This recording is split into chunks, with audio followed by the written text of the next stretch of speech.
По успешно спроведеното собрание на учесници во консолидацијата на земјоделско земјиште на 6 декември во Спанчево, членови на тимот на проектот воведување на национална програма за консолидација на земјиште Мејнленд денеска ги продолжи активностите на терен во насока на подготовки за наредното собрание кое е закажано за 20 декември во населеното место Соколарци.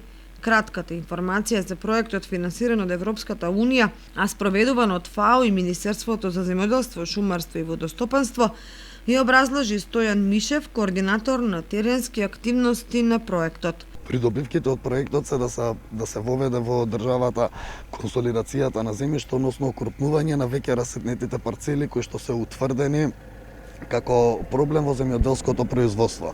Самиот проектот подразбира воведување на консолидација во 8 региони, кои што ќе бидат проследени со инвестиции во инфраструктурата, поточно во канали за одводнување и пристапни патишта.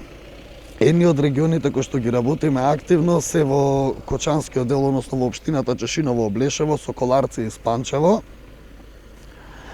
каде што покрај окрупнувањето, односно консолидација на земјиштето, се предвидени и инвестиции во инфраструктурата, поточно во пристапните патишта и во каналите за одводнување. Веќе минатата недела, на 6 декември ми е со задоволство можам да објавам дека собранието на учесници беше успешно и го стигнавме цензусот со 50% согласност на собствениците, што практично значи дека повеќе од 300 собственици со согласност на повеќе од 300 собственици можеме да продолжиме со понатамошните активности. Веќе во овој период интензивно ќе работиме и во подрачјето Соколарци, каде што очекуваме на 20 декември повторно успешно да го повториме собранието и да продолжиме со останатите активности кои што се предвидени со цел да стигнеме до заедничката цел окрупнување на парцелите и подобрување на инфраструктурата.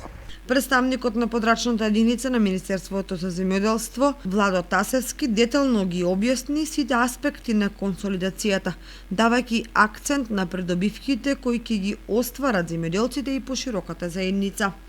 Главна цел на консолидацијата е решавање, односно преуредување на земјоделско земјиште.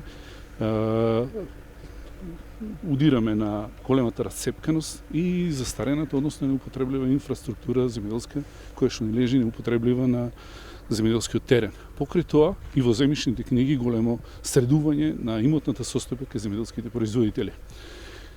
Тој го решава Мејнленд проектот директно влијаеме на големата расцепканост од која што се мачи нашето земјоделско производство.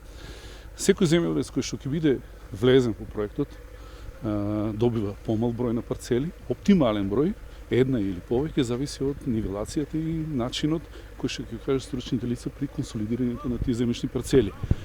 Општо добиваме помал број на парцели, се решава нова патна мрежа, нова канална водоснабдителна мрежа, мелиорирање, планирање на земјоделските површини и можна комунално поврзување со планираната или спроведената комунална инфраструктура на населените места. Тоа значи голем благодет за земјоделското производство и напуштање на традиционалните начини, односно секој ќе може да воведе и свој план, односно плодосмена, плодоред на консолидираните површини. Во крајна мера, секоја консолидирана парцела добива поголема пазарна вредност од останатите во околината, кои што ќе останат со таа вредност. Успехот на второто собрание на учесниците во консолидацијата, кој на 20 декември ќе се одржи во Соколарци, е од исклучително значење бидејќи ќе представува втор голем чекор за понатамошна реализација на проектот, кој нуди огромни можности и перспективи.